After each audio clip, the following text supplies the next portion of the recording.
বন্ধুরা, সকালবেলা কাটা লাউ শাক দেখিয়েছিলাম।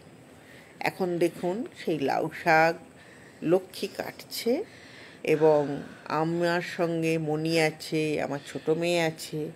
আমরা সবাই মিলে শাক কাটতে গিয়েছিলাম বাগানে। এখন আমরা শাকটা কেটে নিয়ে বাড়িতে এসে রান্না করব।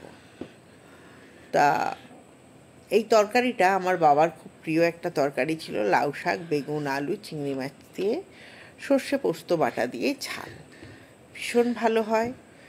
তো আমার মা দারুণ রান্না করতো। এটা আমার মায়ের রেসিপি, একদম নিজস্ব। তো শাকটাকে ভালো করে ছাড়িয়ে কেটে নিয়ে লম্বা লম্বা করে বেগুন আলু কেটে নিয়ে কড়ায় তেল গরম করে তার মধ্যে কালো জিরে এবং কাঁচা লঙ্কা ফোড়ন দিয়ে আলু, বেগুন, শাক সব আমি তুলে দেব কড়ার মধ্যে। তারপর সামান্য পরিমাণ মতো নুন এবং মিষ্টি দিয়ে ভালো করে নেড়ে চেড়ে একটু চাপা দিয়ে দেবো, আঁচটা কমিয়ে। চাপা দিয়ে দিলে দেখবেন সব সবজিগুলো সুন্দরভাবে মজে আসবে। তারপর তার মধ্যে লঙ্কা গুঁড়ো, হলুদ গুঁড়ো দিয়ে ভালো করে কষিয়ে নেব। আমার কাছে একটু চিংড়ি মাছ ছিল, তা চিংড়ি মাছটা আমি নুন হলুদ মাখিয়ে রেখে দিয়েছিলাম। সেই চিংড়ি মাছটাও আমি এই তরকারিতে দিয়ে ভালো করে নেড়ে চেড়ে নেবো। ভালো করে নেড়ে চেড়ে নেওয়ার পর তার মধ্যে অ্যাড করব সর্ষে পোস্ত বাটা।